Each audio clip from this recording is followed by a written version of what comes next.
peso, qué valor tienen las encuestas que se hacen 5 meses antes de las elecciones, de acuerdo a su visión?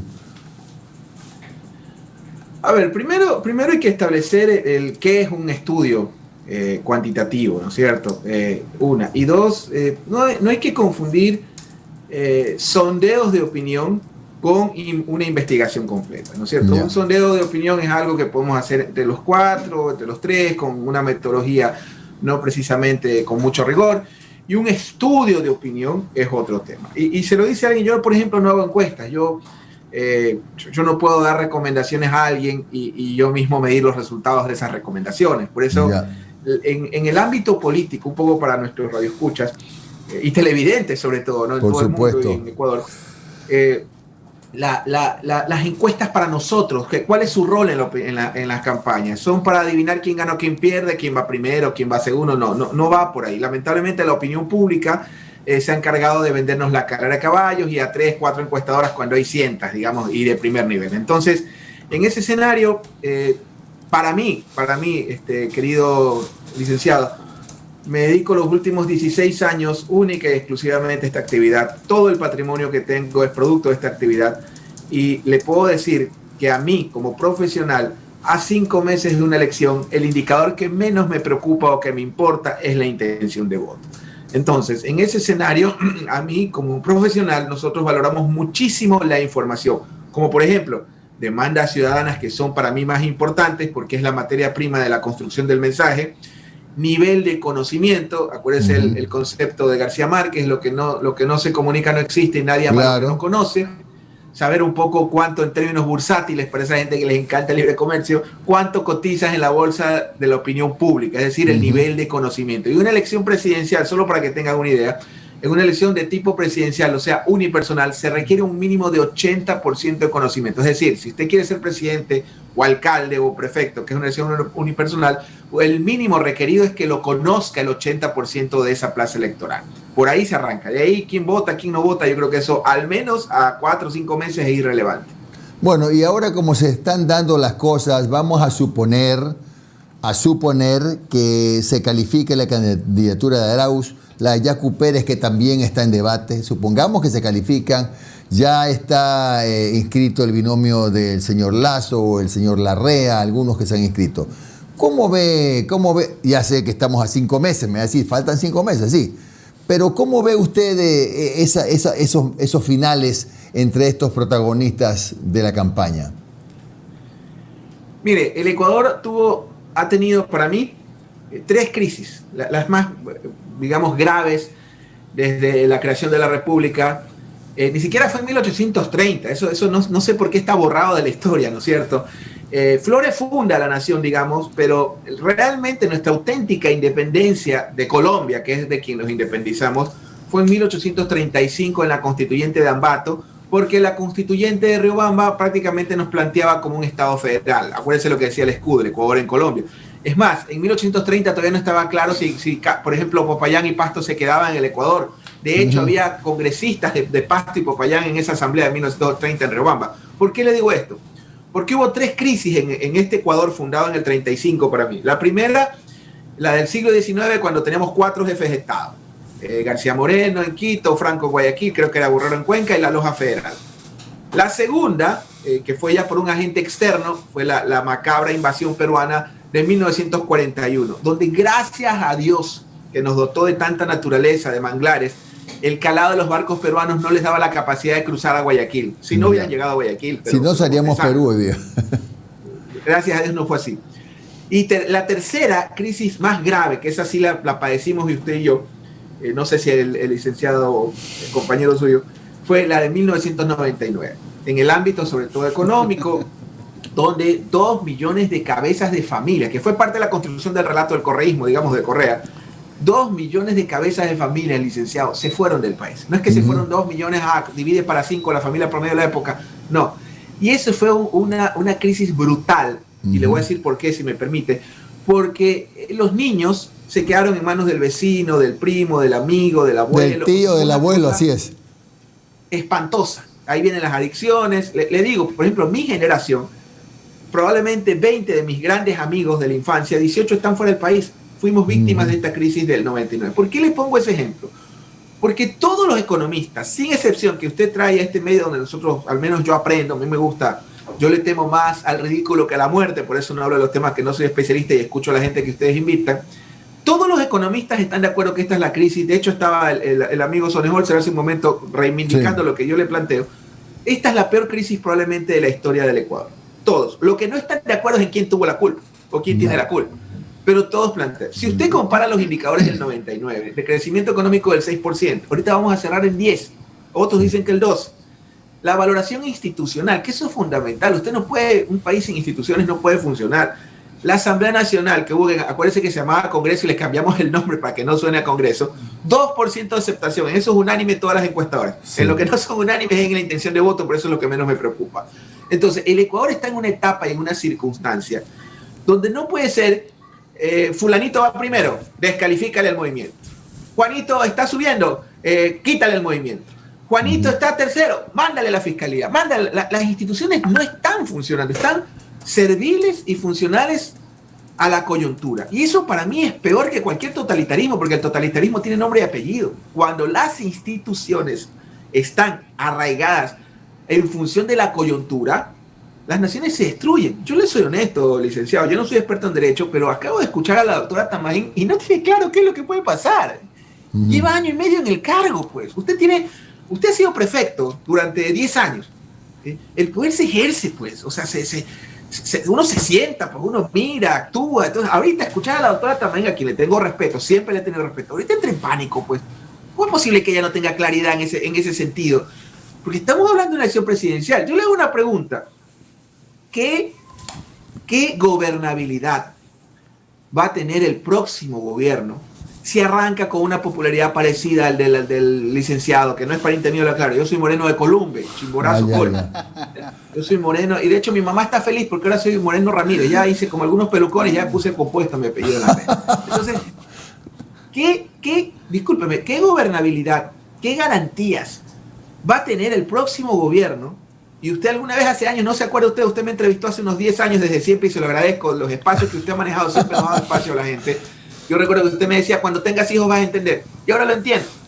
¿Qué garantías o qué gobernabilidad va a tener un próximo gobierno totalmente deslegitimado? Claro, pero doctor... Usted está viendo el costo que ha sido sostenerlo al señor Moreno. Pero doctor, ya, es verdad lo que usted dice, pero tenemos que elegir un presidente. Entonces, en ese camino, más bien yo le voy a replantear la pregunta. ¿Qué debe decirle al electorado el que quiera llegar a la presidencia en el medio de este estado crítico al extremo en el que estamos viviendo? ¿Cómo conquista usted? No creo que funcione ahora ofrecer el oro y el moro, ¿ah? Mire, certezas en la conducción. Certezas. A mí el discurso de mi amigo Otto me sonó bastante neoliberal, pero certero, contundente. Me explico. Certezas en la conducción. Yo creo que eso es lo que el país necesita. Transparencia y certezas. ¿No es cierto? Le voy a poner otro ejemplo. Hablemos de los caballos que están corriendo. Olvidémonos de quién va primero, quién va segundo. Está bien. Fíjese, por ejemplo, el caso de lo que yo siempre planteé estos micrófonos, que la derecha yo no le veía otro camino que no sea una coalición. Pero usted está viendo que ni Alvarito, ese pacto que ha hecho la derecha con el señor Lasso, digamos, a mí me parece un matrimonio a la fuerza, pues, donde en la foto nadie sonríe. Pues fíjese, Alvarito no quiere salir en la foto. Otto ni siquiera dijo voten por el señor Lasso, que en teoría es parte de la alianza. El señor Nebot ya dijo que no va a sacar un pie de Mocolí. O sea, prácticamente eso lo demuestra, ¿no? Entonces las coaliciones se legitiman. Yo creo que el señor Lasso le va a tocar legitimar esa coalición, por ponerle un ejemplo. ¿No? Y esa coalición se legitima obviamente ejerciendo, yo no sé, mientras tenga voceros que reivindican a Maguad, que reivindican a Moreno y sigan sus asambleístas votando por lo que el morenismo plantea, lo veo complicado, pero todavía se puede revertir. En el caso del correísmo, yo veo un Arauz que haría mucho el símil con Duque en Colombia, a mí, obviamente excluyendo los muertos y las causas por paramilitarismo, terrorismo, sicariato. Cada día en lo político Correa me parece más a Uribe. Me parece que el símil de Arauz y Duque, que son una opción sin duda, y la opción del indigenismo, que tiene algo que el otro día, aunque le parezca mentira, licenciado, lo escuché en un colectivo. Yo no le voy a decir que... Esa opción a usted le ha gustado siempre, siempre ha dicho que va a tener un peso tremendamente grande.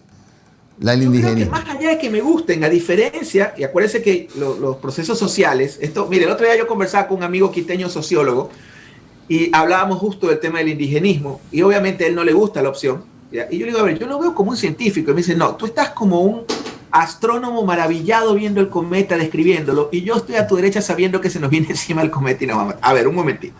Yo lo que planteo, y lo he planteado en varios medios de comunicación, desde noviembre, no de ahora, es que a diferencia de otros procesos electorales, la opción de los indígenas pasaba a ser una alternativa electoral, algo que nunca había sido, o por lo menos en la época, digamos, en la democracia de este siglo no había sucedido. Y ya que sean una opción electoral, creo que sobrepasa las expectativas. Y ponía el ejemplo, porque el otro día, cuando yo dejo mi vehículo en mantenimiento, me subo a un colectivo y yo escuchaba a dos personas conversando los políticos, no le voy a decir lo que decían los tradicionales porque van a decir que esto es amañado, pero ellos criticaban a los indígenas, por supuesto que sí, pero le daban el beneficio de ellos no nos han gobernado. O sea, la gente está en una situación. Entonces, el país está en una situación con indicadores peores que el 2000, que en teoría era nuestra peor crisis, en el cual necesita primero contundencia de sus actores, firmeza, transparencia, obviamente, y de parte de las instituciones garantías. Pues, ¿qué garantía va a tener el próximo gobierno, insisto, si arranca con una popularidad como la de Moreno? Usted ha visto el costo de sostener a Moreno, pues no, hospitales, está viendo lo que acaba de suceder con la seguridad social de la policía, ¿no? O sea, también es culpa de Correa, pregunto yo. Entonces, en ese contexto, este Ecuador me recuerda un poco a la Argentina del 2000, donde todo el mundo culpaba a Menem, pero se olvidaban en este caso de que de la Rúa había gobernado 3 años y medio. Claro. Entonces, en ese contexto, más allá de reivindicar a Correa o a los indígenas, hay que reivindicar a la democracia. Y la duda, al menos en derecho penal, y eso pregúntele a los penalistas, no a mí, la duda favorece al reo. En este caso, si hay un marco de duda en beneficio de estas listas, como la del correísmo o la de los hermanos indígenas, yo creo que no hay que ni pensarlo. Realmente me aterroriza la falta de contundencia de parte de la presidenta. Doctor, buenos días, ¿cómo ha estado? Saludos, ¿cómo ha estado? Oiga, doctor, usted acaba de describir lo que algunos sociólogos y estudiosos de las ciencias políticas no les gusta utilizar, este término, el Estado fallido. En estos momentos hay esta noción, ¿no? Que no hay quien gobierne, que las cosas pasan por el estado de ánimo de la justicia o de la fiscal o de un ministro. Yo le pregunto, en ese estado fallido, si llega a ocurrir en estos momentos una proscripción tanto del binomio de Arauz como de Yacu Pérez, ¿cómo ve el panorama político? O sea, más allá de que puedan salir algunas protestas, algunos ciudadanos a marchar, a movilizarse ante el CNE, políticamente, como Estado, primero que nada, ¿cómo nos verían en el exterior? Segundo, ¿cómo ve el panorama y cómo vería una campaña política del descarte? ¿Sería una elección al descarte? Mire, el gran problema, y esto yo lo siento en el ámbito cualitativo, es el que ustedes los convino con mucho respeto a ustedes y a todos los medios. Hablemos más de cualitativamente y ya no tanto cuantitativamente. La próxima vez solicito. Okay. Es más, sugiero, y yo no estoy promoviendo productos que yo venda, ¿no? Sugiero invitar a especialistas a hablar de estudios cualitativos que te dan información maravillosa. En el ámbito cualitativo, la gente te dice, ya no podríamos estar peor. O sea, es terrible. Cuando ya la esperanza está, digamos, en niveles muy bajos, es algo que Osvaldo Hurtado decía, que siempre lo recuerdo. A mí el Osvaldo Hurtado del poder político en el Ecuador, de las costumbres ecuatorianas, me parece un escritor maravilloso. Lamentablemente se convirtió en un Vargas Llosa senil andino, pero en todo caso el Osvaldo Hurtado sociólogo es maravilloso, ¿no es cierto? Y Osvaldo Hurtado dice en su libro que el problema de los procesos sociales es que tú sabes cómo empiezan, pero jamás cómo terminan. Entonces, cuando tú tienes, y esto yo siempre lo planteo en las cátedras, en las aulas a nuestros alumnos, cuando tú tienes instituciones sólidas, firmes, los estados y las sociedades, y el estado que es la representación de la sociedad, blindan a las sociedades, ¿no es cierto? Vamos a poner un ejemplo que uno, este es de izquierda, hablemos de los Estados Unidos, esa nación maravillosa. El señor Trump, tú sabes lo que pasa donde no acata una resolución de una institución, pues, ¿no? Ese rato se va de la lengua, pues. Y peor que Nixon.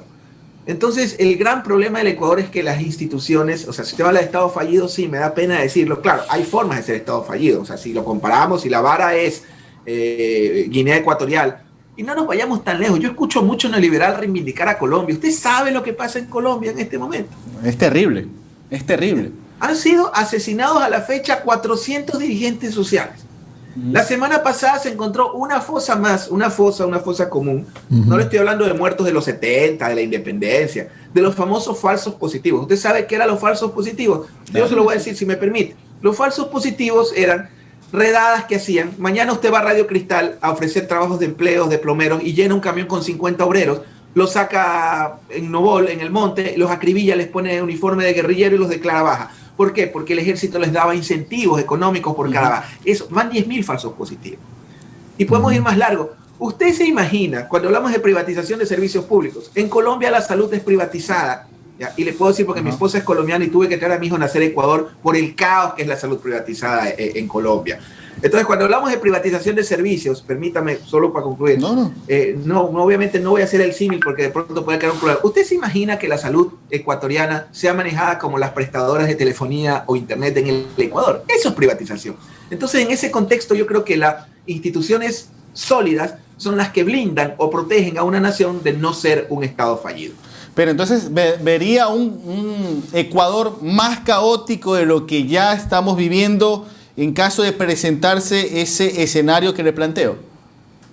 Mire, yo creo que el juicio a Correa, el haberlo hecho una política de Estado, ojo, ahí vamos a lo de las instituciones, el no haber hecho de un tema institucional, les soy honesto, si la justicia en su contexto, en su independencia, en su soberanía, hubiera, yo qué sé, declarado pena de muerte, castración química, lo beatificaba, lo que sea, trabajo comunitario, ok, le correspondía a la justicia.